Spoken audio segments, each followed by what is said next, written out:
Hello दोस्तों, स्वागत है आप सभी का। आज का ये सेकंड वीडियो है। इस वीडियो में हम लोग बात करने वाले हैं ओला इलेक्ट्रिक मोबिलिटी लिमिटेड के ऊपर।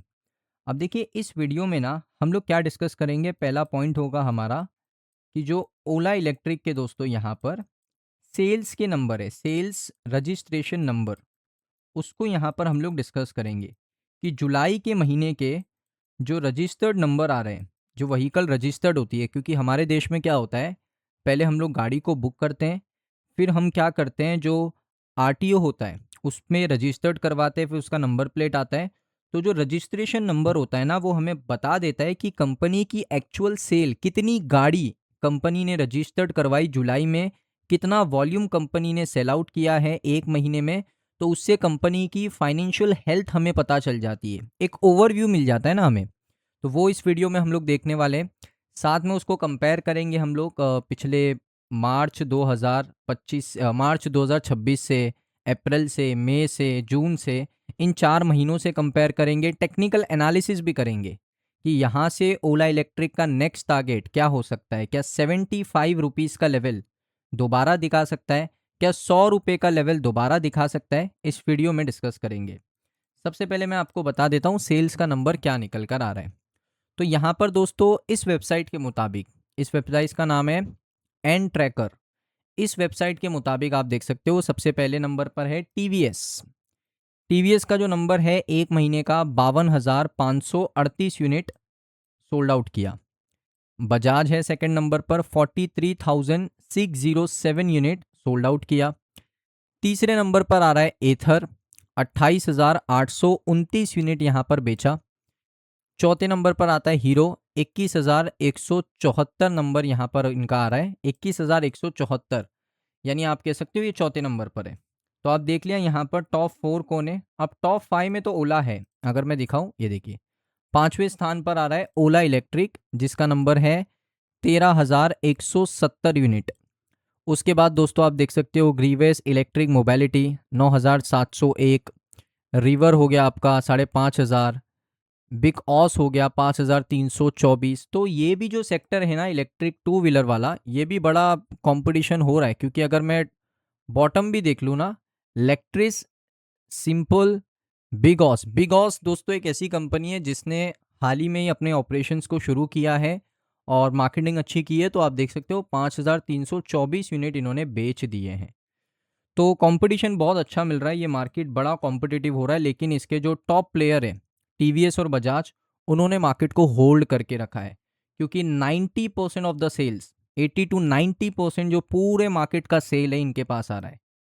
ऑलमोस्ट आप कह सकते हो लगभग 95,000 यूनिट्स इन्होंने मिलकर सेल किए। किसने? टीवीएस ने और बजाज ने। ये भी एक दूसरे का कंपटीशन है, लेकिन एक टॉप 1 पे चल रहा है, एक टॉप 2 पे चल रहा है। तो इनका भी कंपटीशन है दोस्तों। लेकिन ओला इस कंपटीशन से बहुत पीछे है, क्योंकि ओला का जो नंबर है वो 5वें नंबर पे ओला आ चुका है। ओला को ना दोस्तों, अगर ओला अपने ऑपरेशंस को सही रखता ना, ये एथर की जगह ना आपको ओला इलेक्ट्रिक दिखता। अगर ओला ने अपने कस्टमर एक्विजिशंस के ऊपर ध्यान दिए होते, अगर अपने सर्विस रिलेटेड इश्यूज को रिजॉल्व कर दिया होता टाइम से पहले, तो ये तीसरे नंबर पर जो सेल है ना, ये ओला की आपको देखने को मिलती। बट दोस्तों यहाँ पर होता है, बिजनेस होता है, उसमें बहुत सारी प्रॉब्लम्स आती है, उसको टैकल नहीं कर पाती है कंपनी, तो उसका खामियाजा भुगतना पड़ता है कंपनी को। तो वो चीज़ अभी देखने को मिल रही है। ओला अभी एक रीसेट मोड पर आ चुका है। अब ये तो बात हो गई सेल की। अभी मैं आपको कंपैरिजन ही बता देता हूँ।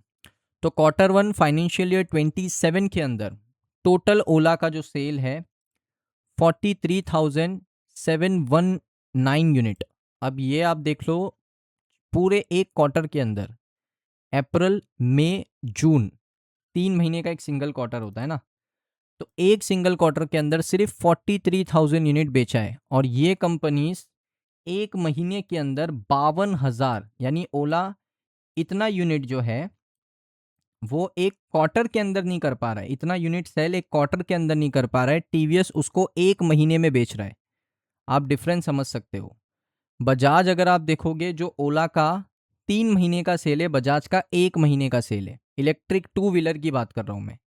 तो डिफरेंस बहुत है दोनों ही कंपनीज में, तीनों ही कंपनीज में।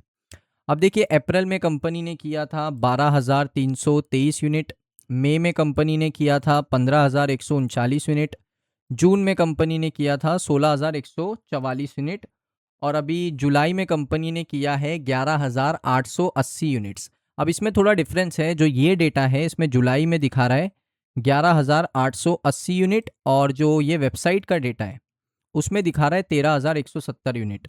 तो एक्चुअल डेटा क्या है दोस्तों, उसका कोई कंफर्मेशन है नहीं अभी तक, लेकिन जितना दोस्तों ज़्यादातर मुझे पता चला है, जितना मैंने स्टडी किया है, एनालिसिस किया है, उसके मुताबिक 11,880 यूनिट का जो डेटा है वो ज़्यादा एक्यूरेट है, बिकॉज इकोनॉमिक टाइम्स ने भी वो डेटा लिया है। साथ में और भी बड़े बड़े दोस्तों यहाँ पर आप कह सकते हो कि जो मीडिया हाउसेस हैं उन्होंने 11,880 यूनिट का जो डेटा है उसी को ज़्यादा कोट किया है। लोग ये डेटा को भी कोट कर रहे हैं, बट ये डेटा की जो एक्यूरेसी है वो उतनी ज़्यादा नहीं है।